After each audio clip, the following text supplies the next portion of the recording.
Hello everyone, welcome back to Risha Education. So this is basically a different video that we often made of Joseph Gallian. This is basically an assignment given to one of our students, or not one of, many of our students from a college from Delhi University. And the question are basically from that assignment only. So we are trying to give an overview of the solution of the assignment. So if you like this video, please give this a thumbs up and support our channel by downloading our app, which we have recently launched, namely Risa Education, from the web, from the App Store.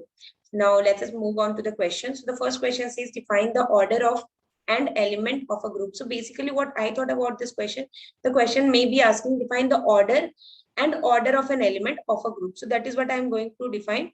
If you have the clear idea of the question, please write it below. So the first answer will be, what is order of a group? So number of elements in a group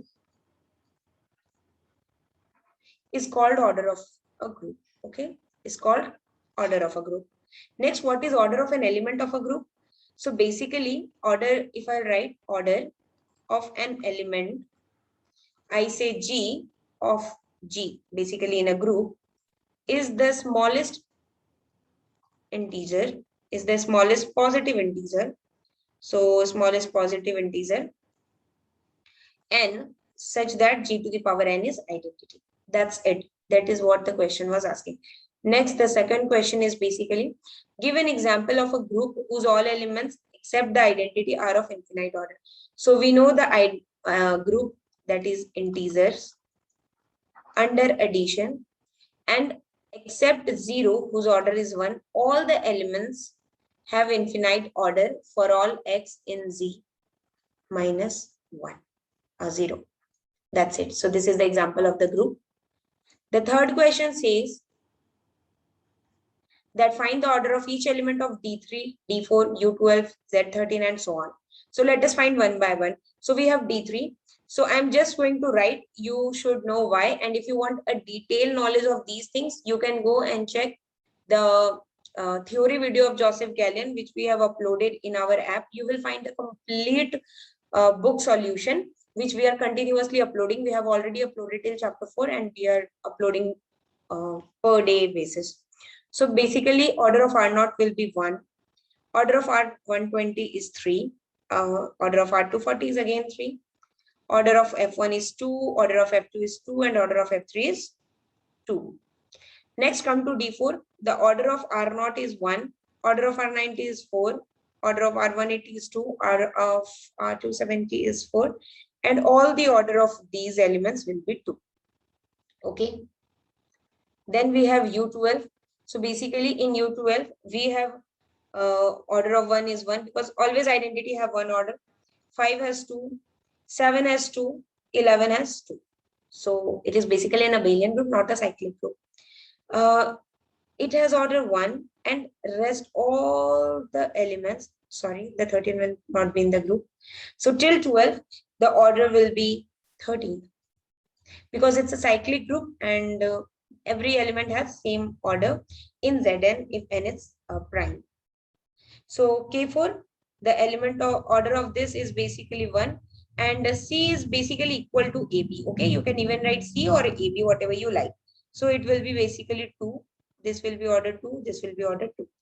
Now if you have Q8, so basically Q8, the order of 1 is 1. The order of minus 1 is 2 and the rest of order has 4.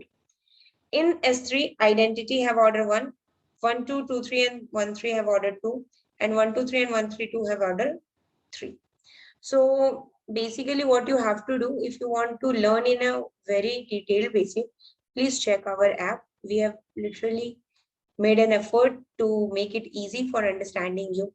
Now the next question 4 says define a subgroup. So subgroup is basically the subset of that group, which is also a group under the same operation given for G. That is what we call subgroup. Now we have to state and prove 1 and 2 step test.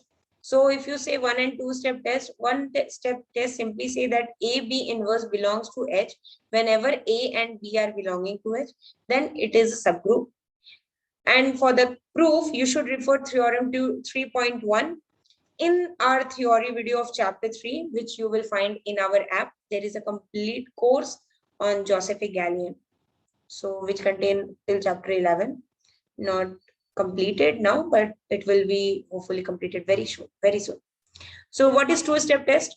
Basically, it contains two steps. So first step is AB. So AB should belongs to H and A inverse belongs to H whenever AB belongs to H and A belongs to H respectively. Now we have to find the subgroups. So I have written the subgroups. So K4 is basically this group and the subgroup will be identity. The identity A, identity B and identity AB. And of course, K4 itself. So if you move on to the next part, so D3 will have basically subgroup this one, R0, R0 F1, R0 F2, R0 F3. And D4 will have R0, R0 this, R0 180, R0 H, R0 D, R0 DD dash, and R0 V. And 4-order group will be R0 180 D dash and this.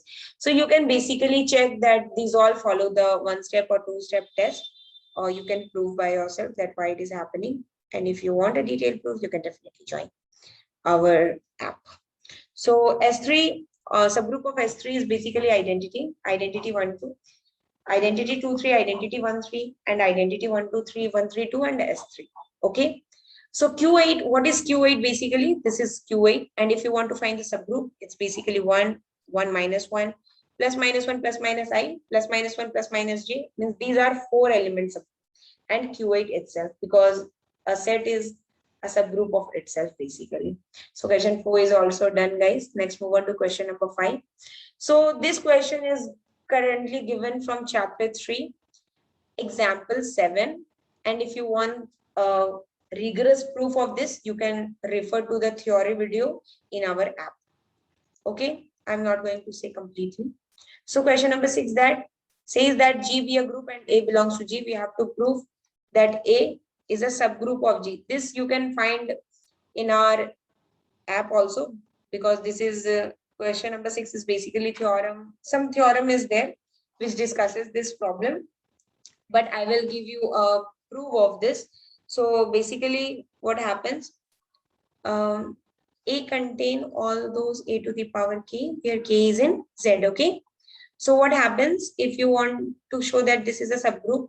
Clearly identity, we can write A to the power 0. And I have, suppose A to the power K and A to the power L belonging to A. Then A to the power K times A to the power minus L, which will be inverse.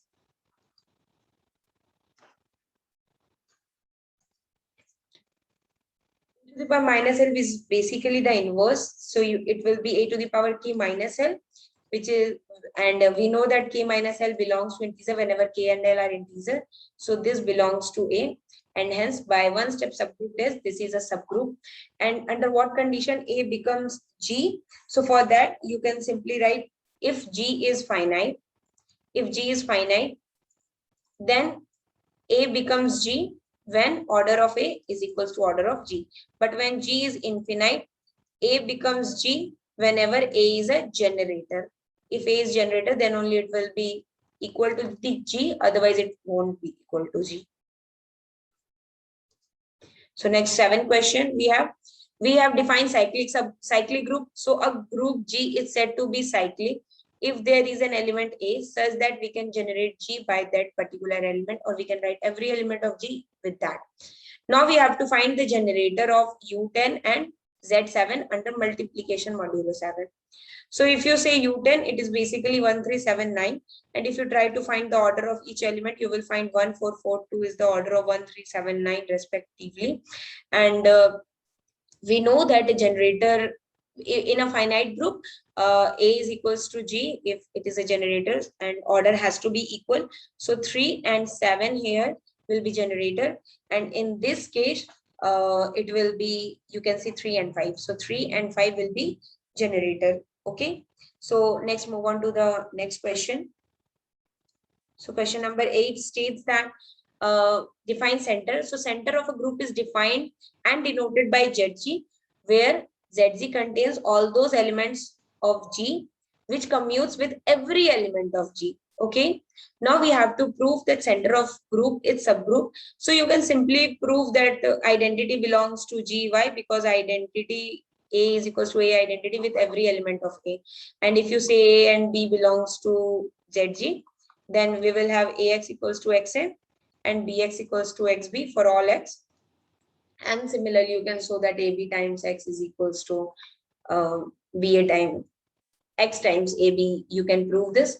And if you want a detailed proof, you can go in our app and check our video. It's really very easy. We have made it a bit easier.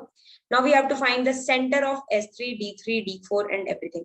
So center of S3 is identity only because it's a non-abelian group and it does not commute with any of the element. Of course, it doesn't mean that non-abelian group have trivial centers, but in case of Sn, it is trivial centers some of the time. So in Z D3 we have R0, but D4 we have R0 and R180. Of course, D4 is non-abelian, but the center is 1. Our R180 is also included.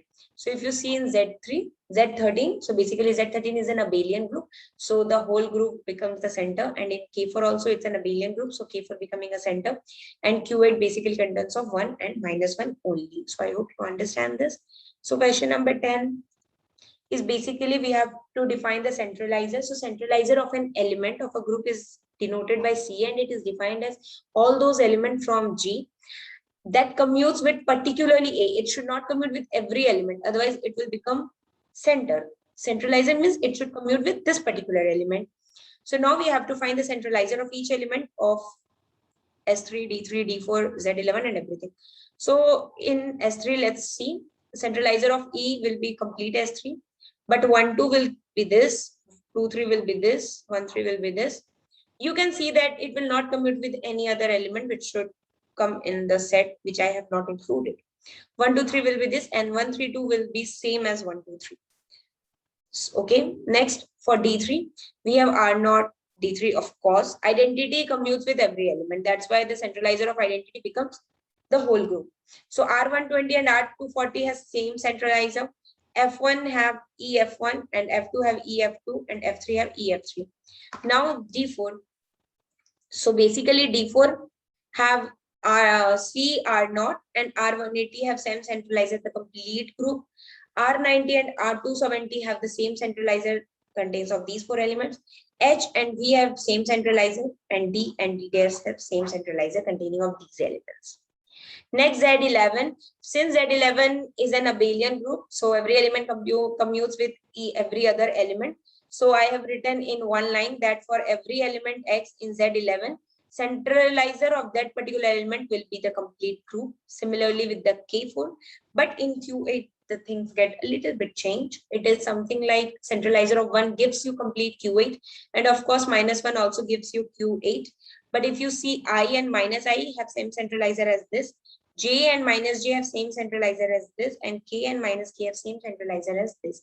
So here we came to an end of our video. If you want the solution of question number 11 and 12, which were given to the assignment, which I have not included here, basically those were given direct questions from Joseph A. Gallian book, which I have already covered each and every question in a separate video. You can find it on our app. And if you like it, please tell us. Please like this video, share with your all friends who have received this as an assignment. And I hope this is very much clear to you. Thanks for watching.